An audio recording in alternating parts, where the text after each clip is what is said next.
Hi, everyone. Welcome. Thanks so much for joining us today and taking the time to be here.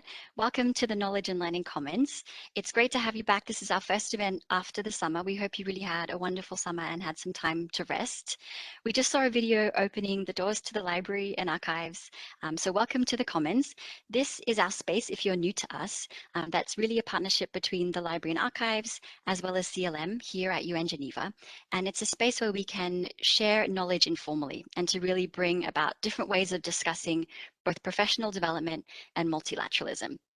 Today, we're joined not only by CLM, but also our partners at Conecta and New Work. So a big thanks to all our speakers for joining us today. As you can see, our platform today is WebEx Events, and to be able to interact with you, we're using Slido. So we'd love to have your questions throughout the session. So if you have your phones available, you can use your computer as well. Go to slido.com, and the code to join us is Managing Career. You'll see it also in the chat. We'll put that in the chat for you today. So that's slido.com. The code is Managing Career. Don't hesitate to put your questions in throughout the session and we'll get to them towards the end. Please also like the questions that you would really like answered so we can make sure we get the most popular ones to our speakers today. If you do have questions about technical assistance, also don't hesitate to drop us a question here in WebEx or via Slido. We'll make sure we can help you with technical issues as much as we can. Today, we're kicking off our common session with really a relevant question for us all as we continue to work through the pandemic, managing your career in the next context. What does that actually mean for us, the next context, as individuals in the professional environment, but also in the UN context, especially as we've been navigating this whole new way of working that's really been brought about, not just about technological change, but also the pandemic itself that's really sped up a lot of this change. We've got some great speakers here to guide us through this discussion, and especially a guest speaker who's joined us before. Before we introduce them to you, I'd like to walk us through the learning objectives for today, which you can see now on the screen. So we're looking at how you can increase the value of your career, which skills really matter in this next context, also the importance of constant learning, adaptation, sense-making, and capacity to develop contextual intelligence. We'll find out what that means, and also how to play your inner game. So joining us to be able to walk us through this discussion, you'll see on the next screen, I'm very happy to introduce our speakers to you.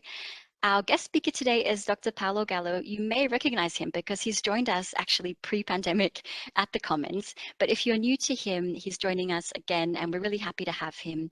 He is the author of The Compass and the Radar, which is an award-winning book that looks at how you can identify your talent, navigate your career path, and also be true to yourself as we work through this professional life. He's also now an executive coach, a speaker, and an adjunct professor. And he was also formerly the Chief of Human Resources at the World Economic Forum in Geneva, a Chief Learning Officer at the World Bank, and Director of Human Resources at the European Bank for Reconstruction and Development. So he's really not far at all from our context here at the UN, which is really great. Joining us as well, we're happy to have Daniela Wertz. She's the Senior Coordination Officer for COVID at UN Geneva, as well as the Change Manager for New Work, and also Mira Perrier, who is the co-creator of Conecta at UN Geneva. Our moderator today is Thomas Neufing, the Chief of the Center for Learning and Multilingualism at UN Geneva. So let's get started. We have an hour together today. The Q&A part might spill over that hour, so if you have time, please stay and join us if you want to dive more into the questions and answers with the speakers. Enough from me, we hope you enjoy, and over to you, Thomas. Thank you very much, Natalie, and also from my side, welcome to everybody. It's a particular pleasure for me to moderate the session today because it's extremely close to my heart, as you can imagine, running the Center for Learning and Multilingualism, where we also provide career support to our staff in a very difficult environment. We'll probably get to that later as well, and I'm sure you have pertinent questions in that regard. Before we move over to Paolo Gallo, and of course, I'm also very excited about yet another presentation of his, and I can promise you it will be extremely inspiring and also enlightening. I would like to ask Daniela Wertz as well to introduce this very interesting initiative called New Work, which actually, we talked about new ways of working, and you're driving engine behind this staff initiative, if I can describe it like that, which was already created in 2018. So Daniela, tell us more about New Work. Thank you so much, Thomas. I'm really excited to be part of this really important event, especially it's so current in what's happening right now. And I'm really happy to give you an update on New Work and to tell you a little bit what we've been up to lately in terms of New Work. Next slide, please. As Thomas said, New Work was already launched in 2018, and it was actually launched here at UN Geneva. And it was launched as a response to all the changes that were ongoing. So we are living in an ever-changing environment. And we also had the results from the 2017 staff engagement survey. And there the staff highlighted that with all the rapid global transformation ongoing and all the internal changes, they were dissatisfied with the way things were. And they also demanded that the organization be more innovative, more collaborative, and be generally better able to deal with change. So this is why we launched New Work. And what's very important about New Work, it is a staff-driven initiative. And its main aim is actually to change the workplace culture. And we always say with New Work, we really want to create the UN we want. And based on staff feedback, because it's a staff initiative, New Work articulates a vision and also has goals and an action plan connected to it. And it's organized around 5 themes that you see here in this graphic. And they are the collaborative environment, empowered networks, fit for the future, innovation and risk-taking, and flexible working. And since New Work was started, we've already managed to adopt collaborative technologies. We've launched new meeting techniques. We've done innovative events. We've improved services to clients. We've promoted flexible working arrangements under New Work. So we've already managed to deliver quite some positive changes to the way we work. And New Work is continuing, and we're excited to take it on further. And especially in this context of the next normal, New Work is still even more relevant. I just wanted to give a bit more details about the 5 themes of New Work that you see here. So empowered networks, what we're doing there is we're promoting the agile methodology. We did a global pilot for Agile recently with teams participating from Geneva, from Bangkok, and from New York. And we tested out the Agile methodology to see how does it fit in a UN environment. In Fit for the Future, we're really looking at opportunities for staff, how they can improve their skills and knowledge to ensure that the skill set remains relevant for the ever-changing world and in the next normal context. In innovation and risk-taking, like the name says it, we really want to foster innovation at all levels. So we're not talking innovation done by a small elitist team, but actually innovation as a responsibility for all of us. So, we are calling on all staff to find ways to innovate the way they work, innovate the way the UN operates, etc. And here we've been doing a Dragon's Den event, but also last year we participated in the Reimagine the UN Together Global Interagency Initiative. And there we organized again the final event. And it was an event that drew all staff, global interagency that had ideas how to innovate, and was, and winners were chosen. You will actually learn more about one of those innovative solutions later, about conecta, through Mira that will take the floor. And then there's working flexibly. In this team, we actually been working hard to help staff and managers adopt flexible working arrangements. And very lucky for us, we started early. We started in 2019, and we trained a lot of managers and staff on how to work effectively remotely. And this has actually helped UN Geneva switch almost seamlessly to virtual office when it was necessary in 2020 in March due to the COVID pandemic. And finally, there's the collaborative environment theme. And here we're really trying to foster cross-departmental collaboration and also improve communication between teams. Under this team, we're currently also doing global dialogue.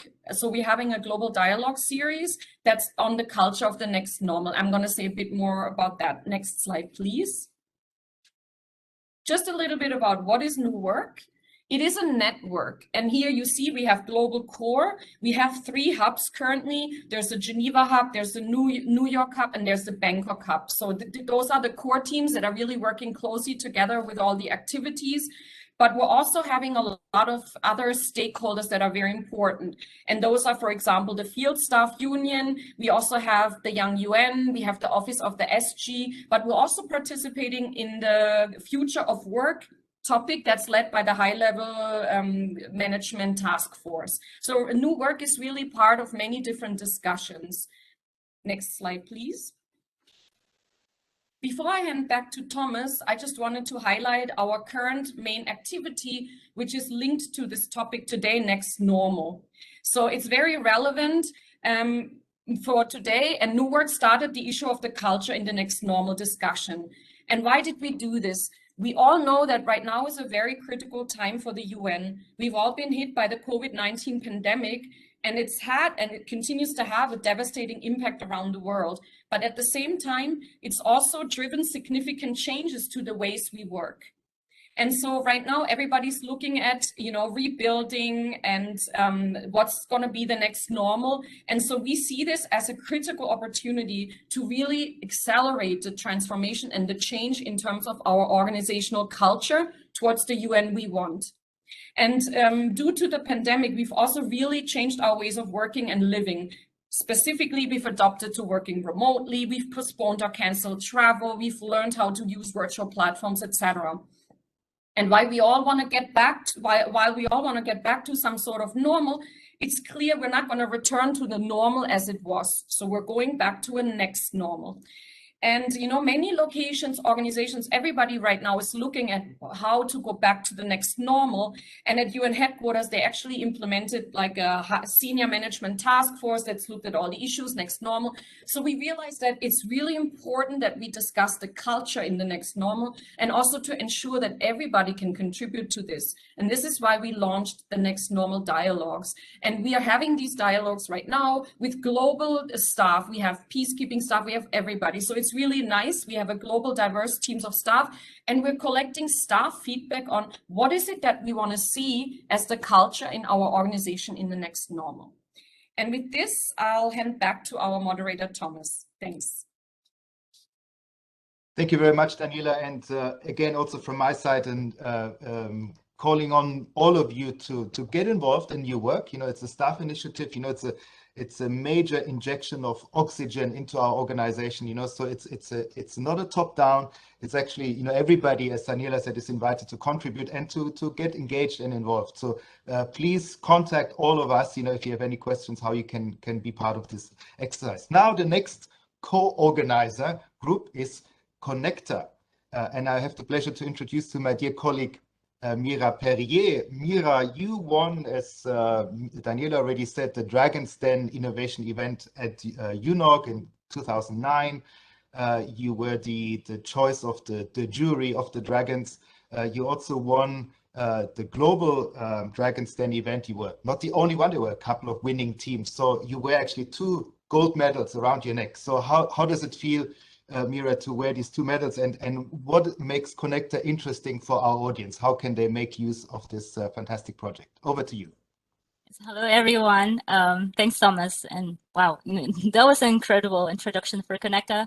Feels like winning an Oscar, yeah. But it's been a humbling experience, I must say. And we've come a long way, especially for a team who has completely adopted a non-traditional way of working. So it's a pleasure to be here and to be able to share our passion for future of work, or what we call now the next context or the next normal. But again, first of all, thank you very much, Natalie and the team from the Commons for making this happen, and for the Center for Learning and Multilingualism for sponsoring this event. But today's talk is really part of Conecta's effort to keep our users engaged, but also, of course, this part interest, not only from the current users, but also from those who haven't signed up and connected yet. So just a big shout out to all Conecta users who joined. This is for you, and this is just first of the many exciting opportunities we have planned for you. For those who haven't signed up or not part of our community yet, and this is part of my 2-minute elevator speech, always the Dragon's Den, always time. And maybe I'm getting used to that, but Conecta is where you can be the driver for your own learning and self-development. One of the feedback that we got, which I think captures very well what Conecta is about. The person said it's about being open and sharing your talents and being future ready and embracing change as a new constant. And this is very much aligned to what our key speaker will talk about today. But when people ask me what is it Conecta? What is it concretely? Well, it's a tool. It's a platform that facilitates your search in finding the people and the experience that can help you sort of gravitate towards your, selected or your inspired path. But our vision really is to help you realize the potential that that may or may not be realized within the boundaries of mandated work. It's really about bringing UN's brilliance through connection and collaboration. And this is also where you can also discover the power of individuals coming together. This is a case for Conecta, for our team, although that was like pre-Conecta platform. And, the power, discovering the power of joining forces as a team, rallying behind the same purpose to be able to deliver something for the common good. I'm just going to leave it at that, but I think our speaker for today will do a better job in conveying the importance of the active role one of us must play in order to remain relevant for the future. So back to you, Thomas. Thank you very much, Mira. And again, there you have a contact person if you want to learn more about the tool, how you can also use the tool, the platform for your own development, and how you can also contribute to others' project. Thank you very much, Mira. I don't want to cut any more second into Paolo's presentation, but I want to only tell you already, we may run a bit over 12:30. I think that will be your food, in terms of, replacing maybe the lunchtime. We may run a little bit later if that's okay with you, because we don't want to cut the presentation of Paolo short. Paolo, over to you. Well, first of all, thank you. And I didn't know there was a gold medalist. Mira, congratulations, brava for your achievement. And quite frankly, also thanks to not only to Mira, but Natalie and the team, Daniela and Thomas, for inviting me back. I have a huge amount of respect for the works done by UN, and I believe that UN really crystallize what do I mean by missionaries rather than mercenaries, people that have a notion deep inside. So my respect to UN and to every organization that is working on this field. I really mean it. And the last few months has proved once more how important is the work done by organizations like the World Bank and UN in this pandemic. So what I want to do with you, not to you, but with you, is a conversation that gives you perhaps some insights and some instruments that can be helpful in managing your career. So I will not be too polite every single time. I'm going to ask next means please go to the next slide. So let's start now, and thank you for the person who's helping me for this presentation. Next slide. So okay, so when no, stay on, go back, Shrek is coming later. So when I started, finished my university, I wanted to really work in London, and I'm from Milan, and for some reason, I really wanted to go and work in London. So I started buying some newspaper because at that time, there was before internet, it gives you also an hint to tell you how old I am. And I remember that was the first one that I've seen. Are you reasonably good at everything? And I was very discouraged to say, Jesus, I'm not good at everything at all. And I wonder if being good at everything is what I needed to obtain to have a successful career. So I felt like, I felt like Shrek. And so I was a bit scared to approach the job market, knowing that I couldn't possibly be good at everything, because everything is a kind of a generic term, and also reasonably good is quite a generic term. So what I want to do with you today is to give perhaps two perspectives. The first one, next, to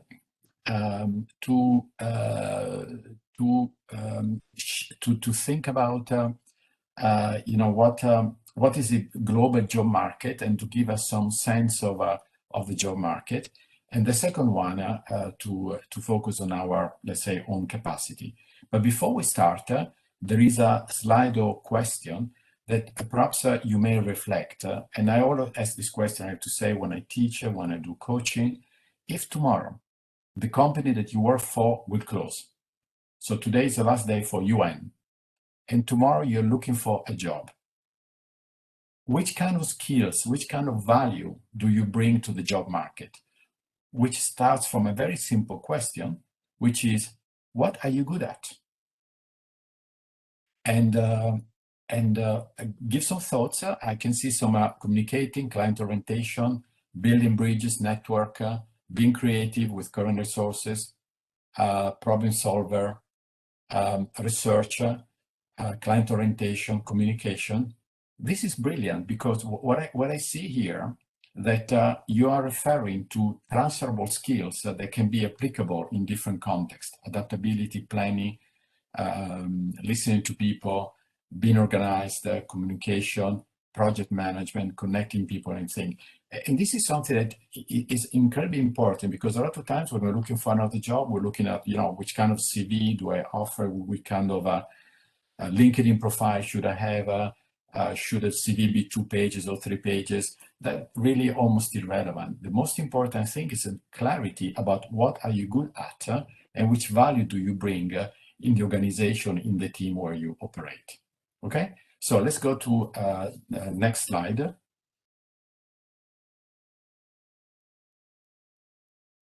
Okay, next. And we can go fast in the next few slides because there are quite a lot to cover. Next, please. Okay. Okay, so I can see there are some problems in moving the slides. Okay, so okay, stay here. So I wanted to cover a little bit the radar, I mean the capacity to have the big picture, and also the compass, the capacity to have a direction, understanding what we stand for, and in my view, try to have a clarity about our professional journey. So you can skip the next one and go to the following one. Next. Okay. A very important question is which capital and assets can I offer to the job market? Let's reflect for a second. This is something that perhaps is food for thought for you to reflect and to go deeper. Regardless of where you are in the UN, if you're P3, P5, D1, newly recruits, has been there for 30 years, start by asking which capital and assets can I offer to the job market? Yeah? This is, I think, is a meaningful start to take stock of your value as an individual in the job market. So next slide, sorry. So go next. Okay, that's my book. Thank you very much. And I wanted to tell you a bit of a story, okay? And I'll try to be fast because I think it's a fun one, but I want to spend more time on other things. You may think that superheroes were invented in the United States in the 50s. In reality, next, superheroes were invented in Greece 3,000 years ago. 3,000 years ago, when the Romans came and conquered Greece, they didn't really bother to invent new gods at all. They were probably too busy to build aqueducts and to go to war. They were not really religious or spiritual people, except for one god. Next. They only have and created one Roman god. Next. And let me introduce it to you. His name is Janus. And Janus has a specific characteristic. As you can see, very iconic, is the only god with 2 faces. Because the god represents transition. So this god, Roman god, was worshipped when there was a transition between, let's say, war and peace, winter and summer, and it was celebrated during weddings, birth and death, because that represents a moment of transition. And what's interesting, the face looking back is a face of wisdom, gravitas in Latin, that represent the learning that we have acquired by doing what we've been doing in the past. But the other face is the energy, the younger face, that represent the energy and the positive energy that you have to deal with when you're dealing with change and transition. So in fact, incidentally, in case you wonder why January is called that way, because it's the first month of the year, the transition of the new year, and it was named after god Janus from the Romans. Next. Now, Daniela spoke a few times about the new normal, and it's fair to say that a lot of organizations and McKinsey and other and academic, they refer to the future about what in terms of new normal. No? And I have to confess that I have a bit of a problem with this. And let me tell you why I have a problem with the definition of new normal. Next. Because normal, and I'm asking again help from my Greek friends, the word is called canonicos, means conforming to a type, standard, average, predictable, ordinary, what people expect. Personally, this is Paolo opinion. This is not a rule of God, it's Paolo opinion. Personally, I don't think that we're entering into a new normal. I think we're entering into a completely new context where there are some elements that we need to take into account, which has a repercussion in the way we manage our own career. Let's specify a couple of words that help us understanding what do I mean by this. Next. In our life, we've managed change. Change management is a discipline, and change is situational. The situation is changing, and to a certain extent is outside us. A new market, a new product, you're changing job, you're changing department, you're changing country. Okay, some people change wife and husbands. Luckily, I've not. But change is situational. It's something that occurs outside us. Next. Right now, we are also managing a transition which is psychological because we are changing and is to a certain extent irreversible. So if we start as a caterpillar and we end up with butterflies, we're not coming back. So the moment that we're living right now, next, if you think about it, is an amazing moment of transformation. And transformation occurs when you're managing change and transitions.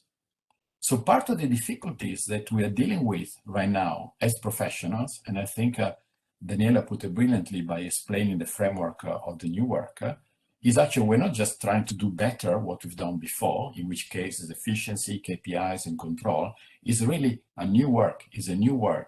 We are managing a transformation. And transformation is change through transition. And this has an effect in the way we are thinking about our own career. Let's see how. Next. Some time ago, maybe I already shared this a couple of years ago when I came to UN, there was this big, let's say, propaganda from the former US president, for which I prefer not to say anything, in which he was saying, hey, listen, America is great again because there are close to 7 million job opening in June. And that is a proof the economy is going very fast. No? But next, there was another piece of information that was neglected. And let's look at this data for a second. In the year 2000, there were 1.2 workers per job available. In 2009, the peak of financial crisis was very difficult, almost 7 workers per job available. And in 2018, the ratio was 1-to-1.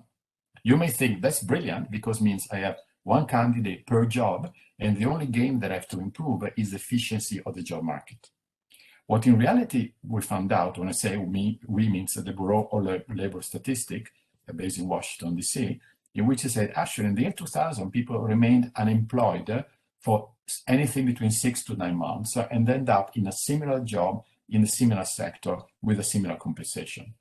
But in the year 2018, more than 80% of the people 2 years after losing their job were still unemployed, and they left the category of unemployed and they became unemployable.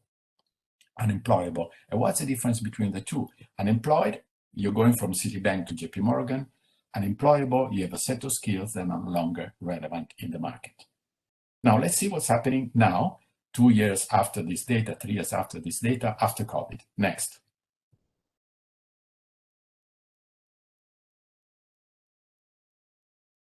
Next. So 2 years after COVID, we are, if it's possible to go to the next slide, please. We are, okay, no, the one before, sorry. The one before, you skipped the one before. Sorry, we skipped a bit too many. The one before? Okay, stop here. Right now, we are in a situation where there are close to 10 million job opening and close to 10 million people without a job. So what we've seen pre-COVID is actually accelerated. You have to add 3 million on each categories, 3 million of jobs available more, and 3 million of more unemployable people. So the issue of learning, therefore, is not just the passion for Daniela, Thomas, Mira, myself, and you guys are listening today, is crucial to policymaker. If you go rapidly to the next slides, go to the next one, a study done by the World Economic Forum said, you know what, about 50% of the workers need to be reskilled by 2025. Let's continue. And if maybe I can summarize in a second the unique feature of the job market that it never happened before, that were simultaneously so many new jobs and so unemployed people at the same time. Why? Next. This slide is a bit simplistic, but I think I explain quite brilliantly this element of the big picture. We go to the next slide, please. Is that the technology is constantly and rapidly removing jobs from the ladder. That's explain why so many people are unemployed. And technology is simultaneously created continuously new job. So we stop here for a second with a Slido question. And I have to confess, I've been head of human resources for 16 years. And I interview more than 9,000 people in my life. And I always ask to every candidate this question.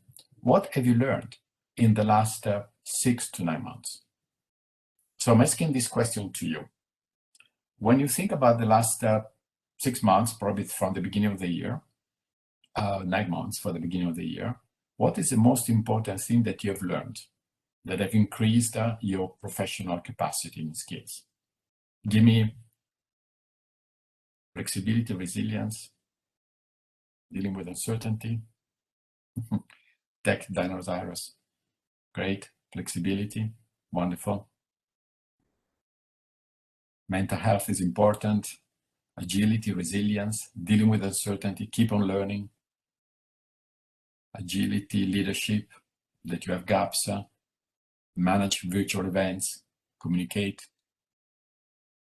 So here is a second, if you want, building blocks in our behavior, is reflect of what do I offer to the job market, what I'm good at.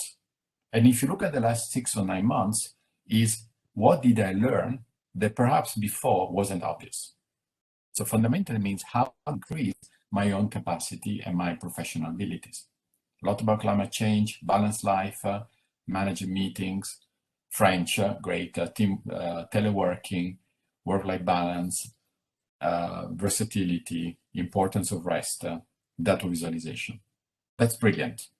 So take not necessarily right now, but maybe a bit of time to reflect, to say, the last 12 months, it's been very intense. What did I learn? Did I become a better professional? Did I become a better person? Did I maybe fill some of the gaps that I knew I had, and I took advantage of this time to fill it? Next slide. So I'm in Geneva, and as you know, there are a lot of private banks now in Geneva, and I collaborate with some of them. No? If you're a private banker, which is pretty the opposite of the work that you guys are doing, because the private bank job is to make rich people richer. So I prefer not to make a lot of comment. But when they get a portfolio, their job is to increase the value of this portfolio. So let's say they work for a private bank. I'm managing a portfolio of $100 million.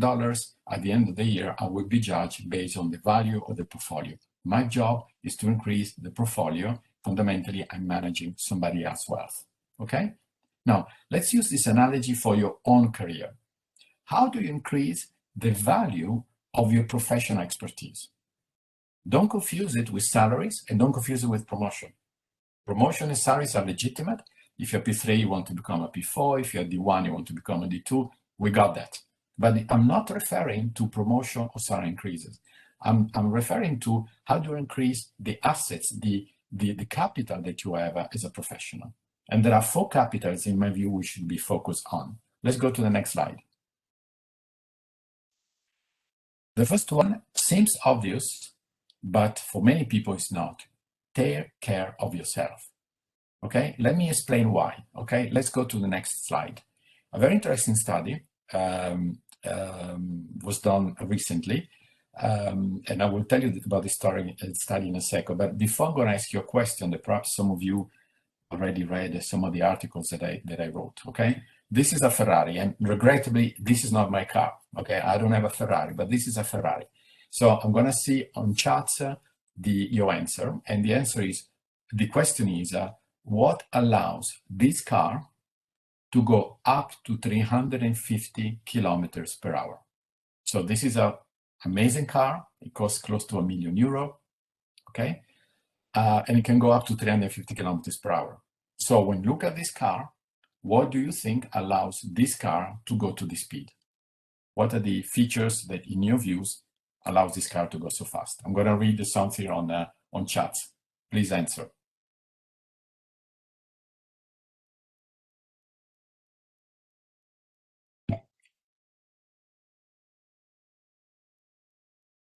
Okay. Sorry, I don't see any answer. Okay. The engine. Yep. Surely. What else? So the car is not visible, I'm sorry, but visualize a car. So one said the engine. What else? What else comes to your mind? Technology.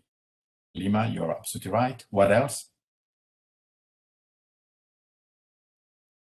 The engine, the technology, the fuel, absolutely. The expertise, thank you, Nadia. A couple of more. The people, the driver, the efficient system of combustion, okay. The expertise inside, the wealth, what else? One more, or maybe 2 more. The design, okay. Now, all of you are right, guys. All of you are right. The design, the aerodynamics, the engine, the fuel, the people, all of them contribute for this car to go up to 350 kilometers per hour. But if you think about what really allows this car or any car to go at any speed are the brakes. The brakes. Without the brakes, you would not be able to go at any speed because you're going to get into serious trouble at the first traffic light. So if we're working in an organization that is asking to accelerate, to deliver results, to be, on the ground with the clients, to be innovative, and all of them are legitimate requests, we also need to use our brakes because we tend to forget that we need a brake. And in fact, we tend to check the energy of our iPhone more frequently than our own energy. Let me give you maybe the result of a study that I found fascinating. Next. So when you bring, I don't know how many of you have a, next slide, please.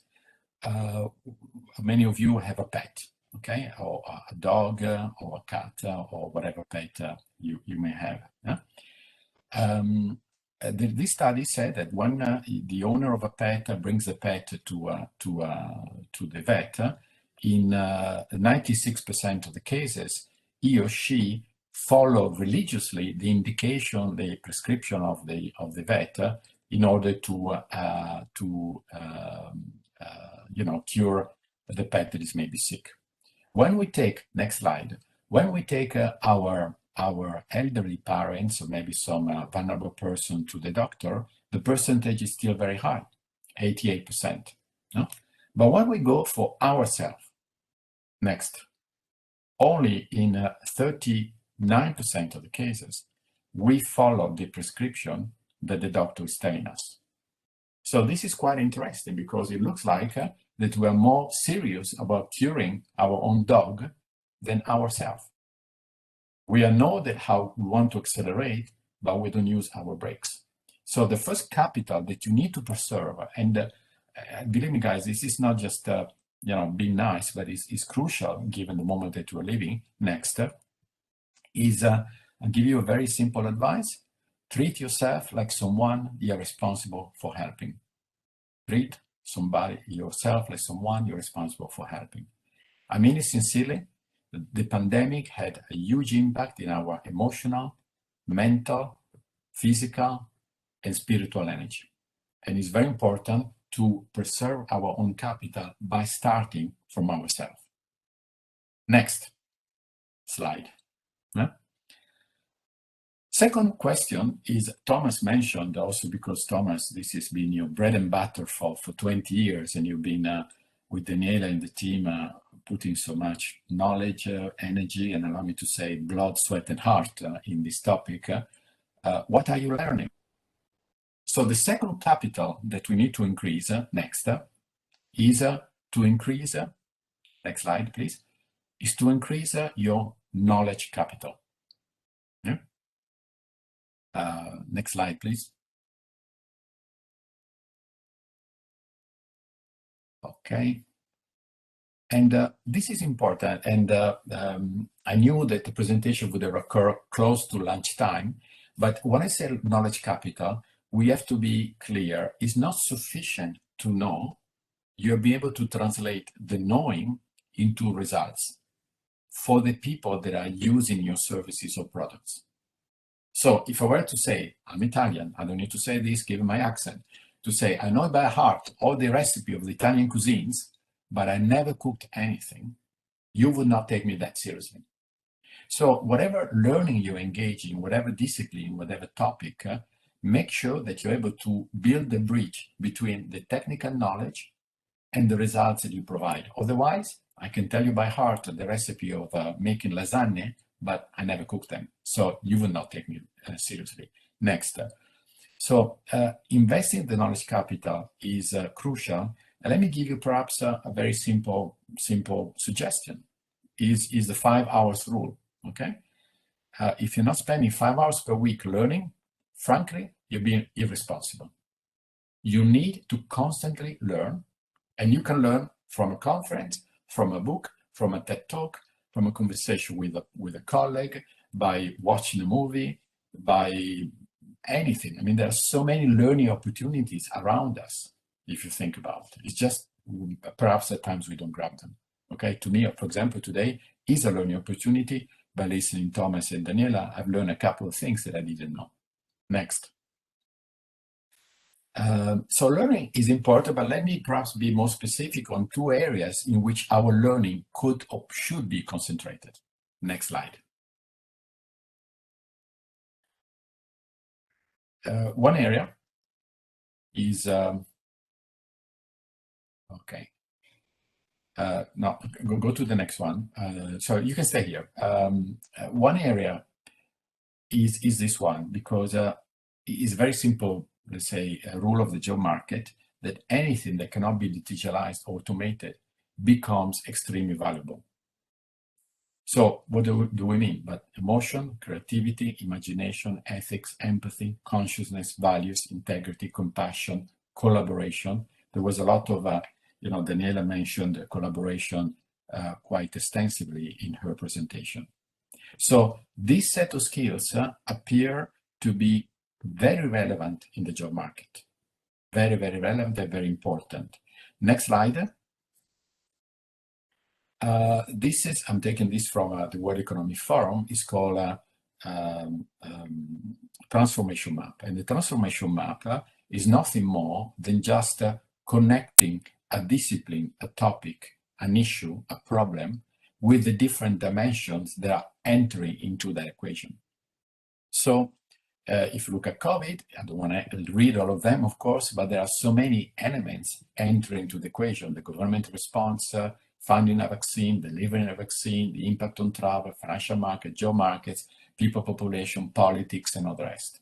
So this is interesting. You remember the slide that I showed you, the first one, you say you have to be good at everything? The answer is no, you do not have to be good at everything. You need to connect the dots, developing contextual intelligence, and you need to start and develop collaboration through trust. Next, that's exactly what I was saying. We need to develop contextual intelligence by connecting the dots, and develop collaboration by creating trust. So it's not that we need to become the most knowledgeable people in every single item, because it's not possible. we need to understand the big picture, connecting the dots, and collaborate with trust, with trust and not with authority, with the people. So if I were to perhaps summarize something that I keep on working and writing and teaching and coaching, remaining relevant and employable doesn't necessarily mean to be employed by the same company. You may produce results from Citibank, Procter & Gamble, UN, I don't know, Goldman Sachs, I don't know what, fine.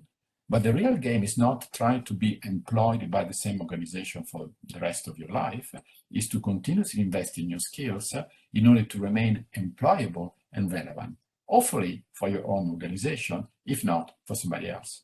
Next.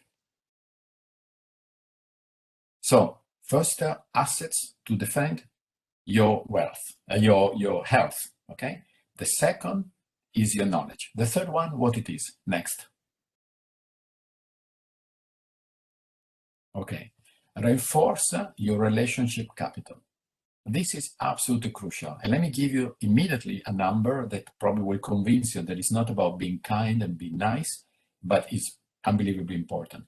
84% of the jobs are given because you have built a relationship capital with somebody. Fundamentally, somebody knows you and said, Thomas is a great guy. I worked with him in the past. Thomas, I remember having a conversation about the Mistura with you, one of the people that we were most impressed in our life. No? So you need people that think very highly of you because they will be your ambassadors. They will be the people that will say, Paolo is a great guy. So if I were to say to you, please buy my book, it's the best book you can possibly read, you say, okay, Paolo, nice to hear. That's your book. So you lose already 80% of credibility. But if your best friend say, you know, I read that book, I went to that restaurant, I went on vacation to that place, you listen. So developing your relationship capital is incredibly important in order to have the reputation and the contacts and the ideas that they're needed in our life. No? And I have to say, a lot of people tend to neglect this element, or maybe they use people only when they need. And actually, you reinforce your relationship capital by helping, by being available, by having a coffee, by just maybe sending a quick email asking how a person is doing, or maybe helping the person when the person is in a difficult spot. So I'm encouraging you to reinforce your relationship capital because it's an immense capital that you have, and perhaps I'm not referring to UN, but when people stay too long in an organization, they tend to have a relationship capital that is limited to the bubble of the organization where they belong. And as soon as they have to go out, they're a bit lost. Make sure that you have a lot of capitals, a lot of relationship in different bubbles. Next. And perhaps something that to be maybe more specific to say, that means that I have to have, 40,000 followers on LinkedIn? Absolutely not. It's not about the size. It's not about having thousands of people on Instagram or Facebook or LinkedIn at all. It's asking this very simple question. Who are the people that I can learn from? Who are the people that I'm inspired? Who can help me think? Who's challenging my thinking? Who's giving me joy and positive energy? Who is supporting me emotionally? And make sure that you engage with this kind of guys, because when I say guys means people, these are the people that will give you the learning, the inspiration, the support, the challenging, the thinking, the joy, the energy in your journey. And quite frankly, you can maybe set aside the people that will give you exactly the opposite. Next. So far, a quick summary. Treat yourself like somebody responsible for helping. First asset, your health, your well-being. Use your breaks. Second, increase your knowledge, results capital, and invest on your relationship capital. Let's go faster on the last one. The last one goes back to a very simple question. That is, what is your moral compass? And protect your reputational capital.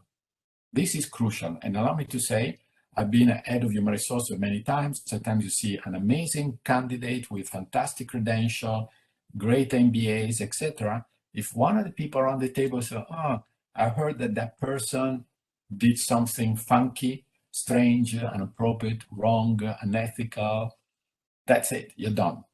Is very important. And believe me, reputation is, it goes quite fast. And the way I explain to my daughter is what people tell you about you when you're not in the room. Okay? So reputational capital is incredibly important. Don't worry about doing mistakes. I've done hundreds of mistakes. Last one this morning because I couldn't connect to the webinar until literally 2 minutes before the webinar started. I'm not worried about mistakes, but I'm very jealous about protecting my reputational capital. Next.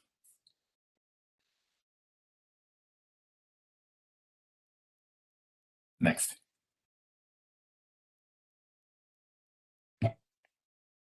Okay. WebEx at times is not the best. Okay, can we go to the next slide if it's possible?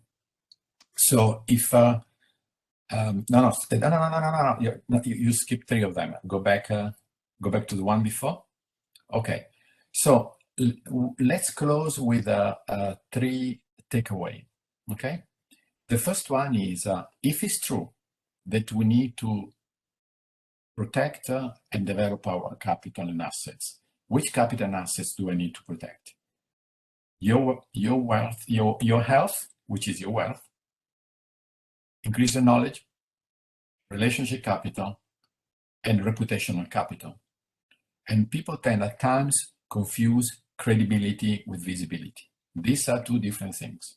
Credibility is based on seriousness, gravitas, and visibility on something else. Second, I'm a coach and I'm giving away a $1 million secret. Go next slide. I'm not your coach personally, but this is something that I do as an executive coach with my clients, which is very important. And this is something you may want to reflect following this conversation. Reflect on what are you good at? What have you learned? But the $1 million question is, what is you really want to be and do? Okay? Do you have clarity about your professional journey? And once more, I'm not referring to becoming a P4 or D1. I'm referring about the destination, the journey of your professional life. Second question is, what are you really doing well that is helping you to get there? And some of you may say, I'm a fantastic guy in terms of learning. I keep on learning, I keep on reading, I keep on increase my capital. Fantastic. But then the second question is what you're not really doing too well that is keeping you to getting there. And perhaps some of you may say, not many people knows about me. Not many people, I don't have many contacts. I tend to engage with the usual 6 or 8 people. Perhaps I need to develop more my relationship capital. So then the next question is, what are you going to do differently tomorrow to meet these challenges? This is not Thomas, this is not human resources, this is not your manager, this is you. What you, Paolo Gallo, are you going to do? And then, if you are supported by a good coach, you're supported by a great friend or good manager, the other person could probably say, how can I help in your journey? So I hope you remember maybe this very simple question that allows you to go through a process to improve and let's say your professional value. And last, I'm going to close with a question which I believe already asked Thomas a couple of years ago, but I always remind people because we always close about leadership. We talk about leadership. Now I'm going to ask you this question and I'm going to see your answer on the chat. Which word comes to your mind when you think of the best leader that you've ever met? Give me your answer, guys. Which word comes to your mind? Empowering. Okay. Vision and trust. Thank you, Veronica. Relatable. Authenticity. Trust. Thank you, Alexander. Trust, vision, empathy, collaboration. Gives me space to grow. Thank you, Veronica. Inspiring, support, empathy. Thank you, Carolina. Understanding and support. 2 or 3 more. Collaboration, facilitation, empowering, trust. Okay. Communication. Great. So I asked this question many, many times to many audiences, to 400 CEOs in Davos, to people. I went in a jail in Brazil, young students in Zimbabwe, in Thailand, in China, in Japan, in Italy, whatever country, whatever audience, whatever number, good listener. Okay. And what I found always interesting, that nobody has ever, let me repeat, nobody has ever answered by giving technical qualification, financial results. Nobody has said, oh, a good leader is somebody with a PhD, or a good leader is somebody that doubled the revenues, or a good leader is somebody that has decreased costs, or a good leader is somebody who can write a good memo. No one. Think about a good leader by referring to technical expertise. We all, when I say we, means we all, think of a leader starting from human qualities. You said it: vision, empathy, trust, integrity, compassion, listening, give me space to grow, decency, no? Listening. And I always close the conversations here, next slide, by giving this example. We can skip this question as we are now closing to an end. By giving you this example, I want people to reflect what is the essence of leadership. So if you want to maybe close this conversation, I would say, be mindful of the unique characteristic of the job market, a lot of vacancies, but for people, they have the right skills.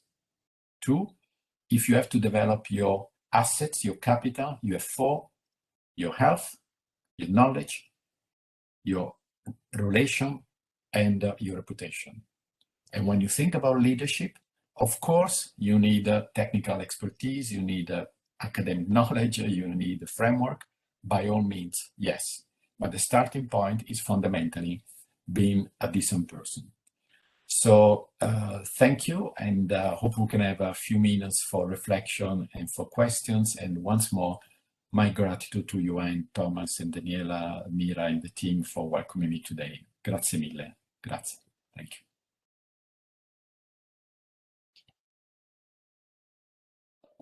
Wonderful. Thank you so much. Before I hand over to Natalie, who will give you also the most pertinent questions from you, from our audience, and that's all about you as well today.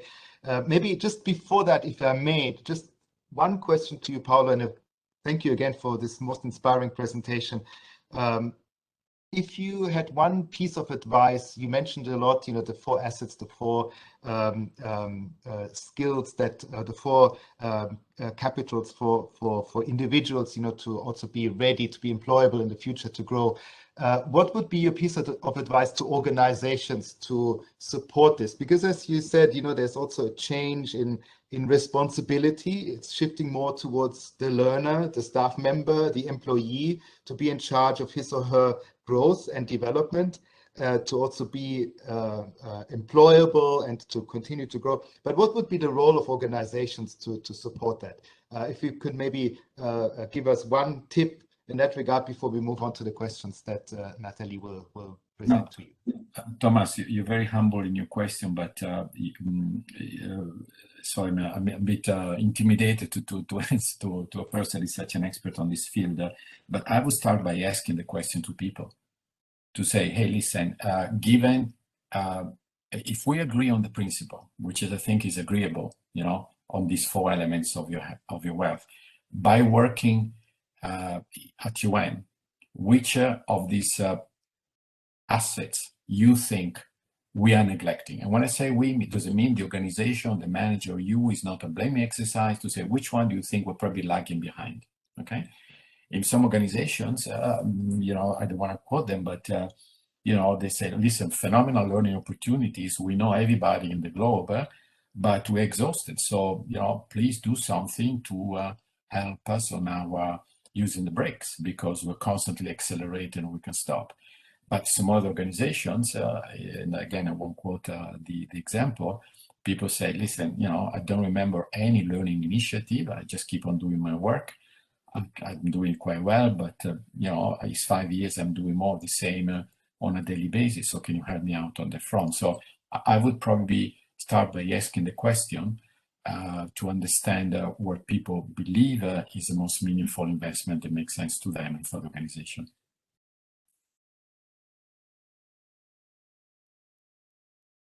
Fantastic. Thank you so much, Paolo, as well, Thomas, Daniela, and Mira for all of this. There's been a lot of questions coming in from the audience, so thank you very much for sending these in, also liking the ones that you would most like answered. So I guess we have to begin with the question with the most likes. Are UN staff really employable outside the UN system, even if they reskill? I think that is a question perhaps on many people's minds. Paolo, perhaps to you first, and then I'll let Thomas moderate that one. Yeah. The answer is I don't know. What I do know, that I worked for the World Bank for 12 years, and to a certain extent is a similar organization, average age quite high, turnover very low, and people tend to stay on average at the World Bank 22 or 23 years. So it is a big chunk of your professional life in the same organization. No? I'm encouraging you to find out, and I'm encouraging you to go for interviews. I'm encouraging you to check if what you bring to the table is still valuable for the organizations. Let me give you perhaps a simple example. Let's say that you work on a peace process in a conflict area, and you say, I'm only a UN kind of guy, and I cannot really work other than dealing with the peace process between, I don't know, whatever word you have in the globe. But there are going to be, I guarantee to you, many organizations that will be interested to find out how do you build trust, how do you keep the channel of communications open, how do you engage with people that don't talk to each other, how you bring everybody on the same table. And so I'm encouraging you to think that a lot of the stuff that you guys are doing is actually extremely valuable in other organizations. And maybe give a stupid example. But a couple of days ago, there was, I'm going to say in Italian and translate, Assemblea di Condominio. Assemblea di Condominio is where all the owners of the same building are, debating about, do you want to build this, whatever it is. And like 50 people, all of them very vocal, and some of them not particularly nice. They asked me to chair this meeting because, you know how to deal with difficult people. And how do I learn how to deal with difficult people? Because I made 20 presentations at the board at the World Bank, and I gained the understanding of how can I, keep the direction flowing a certain way, managing people that perhaps are not always helpful, and still come to meaningful results. So I'm encouraging you to think that when you work at UN, you have learned amazing skills that can be transferable and usable by other organizations. So to me, the answer to this question is yes, but you also have to explain with a convincing narrative that what you have learned could be relevant for the organization. If you can't convince, you're grilled that you're not going to move.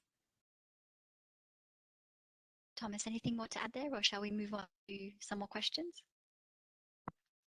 Sorry, I think you're muted, Thomas. Okay, sorry. Only one more comment on this. Please don't make it a self-fulfilling prophecy, because when I joined the UN system more than 20 years ago, and I was in many different organizations, the first thing I was told, don't stay longer than 5 years, because if you stay 5 more years in the UN, you will not be employable outside anymore, which may be the case, may be true, maybe not, but I think so many just take it on and take it as an almost a natural law, which it of course isn't. But I think, the message from Paolo we all got today is, keep on learning, stay interested, work on your skill set, develop your assets, and also try from time to time to apply outside, to see also what would happen if the organization closed down tomorrow, how resilient am I, what skills do I have to also make me employable outside. So I think don't make it a self-fulfilling prophecy, and counteract it, with being creative and active yourself. Yeah. Thanks, Thomas. Yes. There have been a few questions, actually quite a few more Sure. linked towards the relationship capital and reputation. So maybe we can address some of these, and so I'll read a few of them out. So I guess one of the main questions questions is, how do you reinforce your relationships when everyone's working from home? So if you have any tips there. Another question is, there's often a difference between how we see ourselves and how other people see us. So how do we even find out what our reputation is? Over to you, Paolo. Okay, now listen, two brilliant questions. Let me start with the second one because it's a fun one, but a very important. Here, this person is referring to blind spots. We have blind spots, okay? I'm a coach, and the essence of coaching is to help clients to increase their self-awareness by reducing blind spots.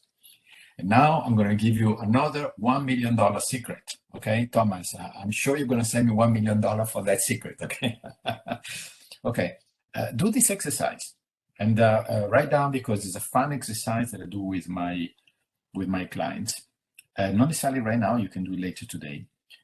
Send an SMS to 30 friends, so people that you know on a personal domain, you play tennis with, you socially engage. And you send 30 SMS, WhatsApp to people that you know on a professional sphere, your colleagues, the people that are around the table today, okay? The reason why I'm saying WhatsApp or SMS is because when you have the phone number of somebody, you probably have an affinity, a proximity, easiness of engaging that perhaps you don't have with somebody that you see maybe 5 years ago in a conference, okay? So I have, I don't know, 300 people in my WhatsApp, you send these people. And what you ask them, please write down, because it's a lot of fun, but you have to be ready for the outcome. You said, when you think of me, which 3 words comes to your mind? Okay? So let's say I send you belong to the professional sphere, no? And I would say, Thomas, which words comes to your mind when you think of me? 3 words. Daniela, Mira, Natalie, which words? I mean, you don't have to answer right now, okay? Then you produce a very simple spreadsheet with professional and personal. You ask 60 people, and I guarantee to you, all of them will answer within 10 minutes, okay? And then you write down all the words. Then you sit down with a glass of water, or maybe a cup of tea or chamomilla, if you don't want to get mad, okay? And you read, and you listen what people have said. So if everybody said, or not everybody, but you have probably certain themes that are constantly emerging. People say, oh, he's a great communicator, he's very passionate, he has a lot of energy. However, at times he may lose his temper, or maybe at times his attention to details is not his forte. So when you read 180 words, okay, probably they're not 180, let's say 140, 150, you see an immense wealth of feedback given to you as an individual. And the last point, just for fun, you compare if your professional being is very different from your personal being. There are always some discrepancies between the two, but shouldn't be too big. I mean, I was head of human resources. When you're head of human resources, you can't really go for drinks with your colleagues. You cannot really, let's say, oh, let's go on vacation together. You always fear that could be perceived as a conflict of interest, favoritism. So I was a bit tight on engaging with my colleagues, not because they were not nice, but because I had a role, an institutional role that demands certain behaviors. Okay, so some delta is probably justified, but in order to decrease the blind spot, ask this question to 60 people. When I say 60, because it's a good number, probably 3 or 4 won't do it, but you still have 25 people responding, 3 words per person, 150 words. You have a huge amount of information about yourself that will help you to grow as an individual. So do this exercise. And if somebody asks you, who the heck is giving you this idea? The answer is Paolo. Okay? Do it. And how do you enforce your relationship when everybody is working from home? Trust is not linked to distance. Trust is linked to integrity. So there are people that I see maybe once every 2 years, There is an immense amount of trust. For example, I worked a lot with Ngozi. You know Ngozi, the new WTO director. She was my boss at the World Bank. I saw her 2 or 3 times since she came to Geneva. I love her deeply. She's an immense, wonderful, wonderful, wonderful leader, a wonderful person. I don't see her on a daily basis at all. Trust is there. But maybe there are people that I see on a daily basis, maybe because they live in my same building. I'm not so sure I really trust them. So don't confuse distance, physical distance, with the capacity of developing trust. Even if I have to admit, it's probably a little more difficult. Okay. Next question. And then 2 more, and then lunchtime. Okay. Exactly. Thomas, I'm sorry, you're muted. I think.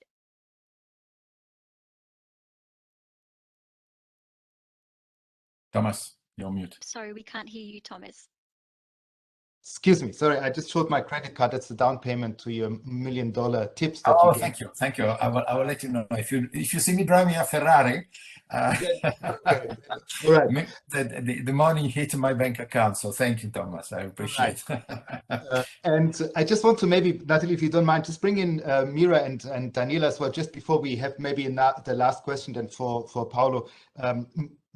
Daniela and Mira, how could Conecta and new work help our colleagues who joined the session today, to actually follow up on all the tips and advice that Paolo gave? Maybe very briefly, how you see that could contribute to them growing and developing networks and developing skills. Very briefly. Thank you, Thomas.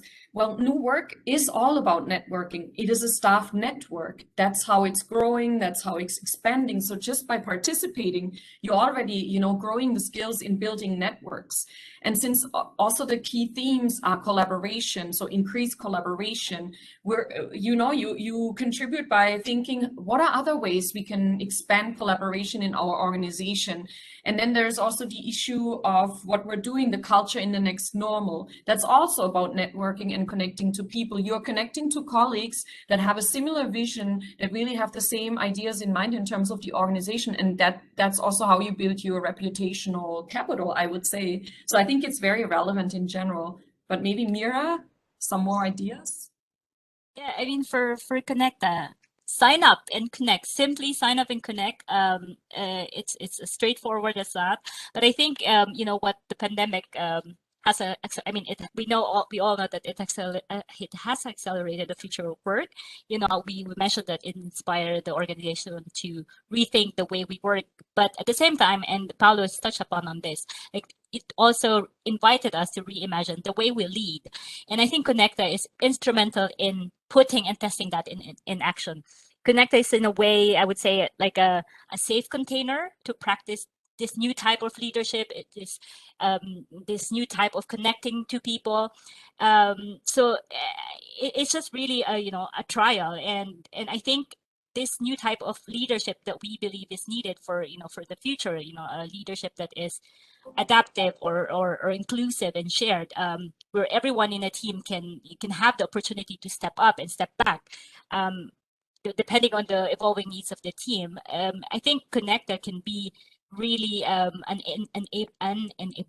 enabler for that. So create a project. If you have this project, an idea in mind that you wish that you have a team to work with, create a project on Conecta. That's really something that you could do, very simply and on our platform. Thank you, Mira. Please, back to you, Natalie. Great, thanks everyone. Well, we do realize that we've run a bit over time, and we know you need to go eat and go back to work as well. So one more question.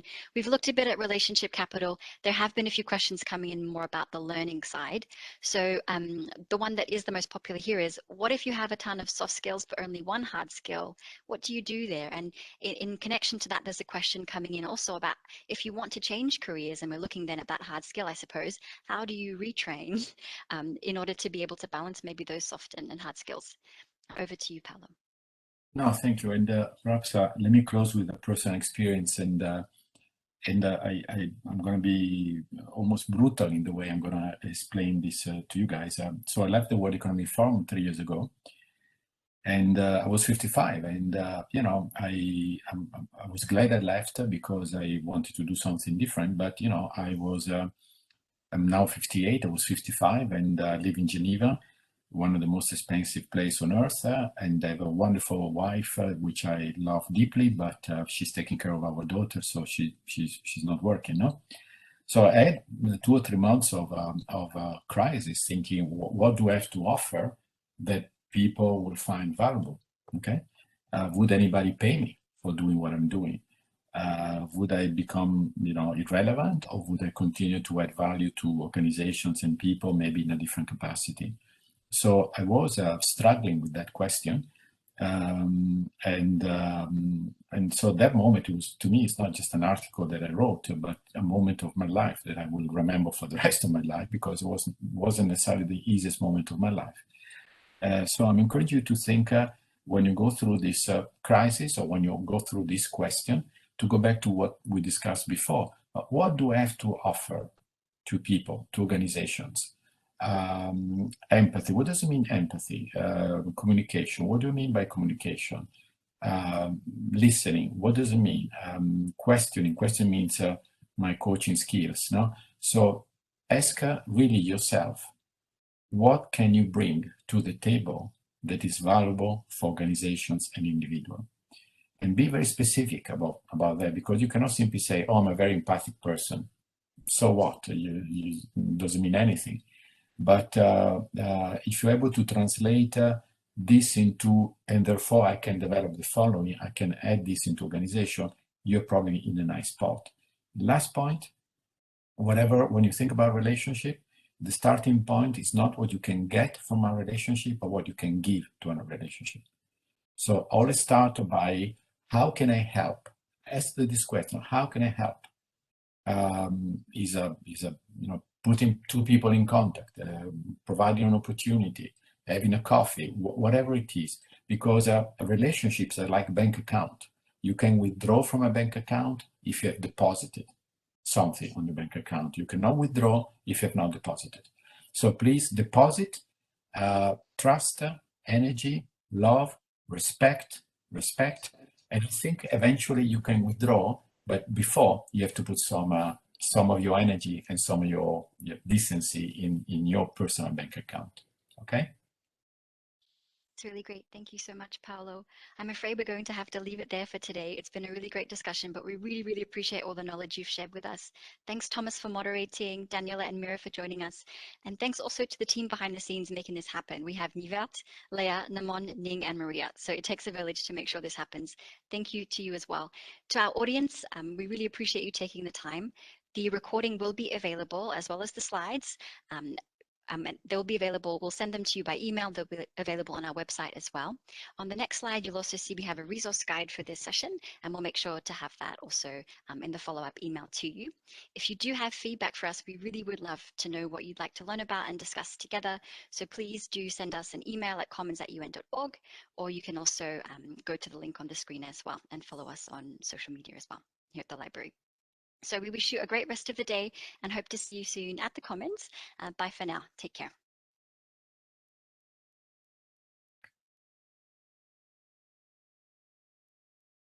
Thank you. Thank you. Thank you. Thomas,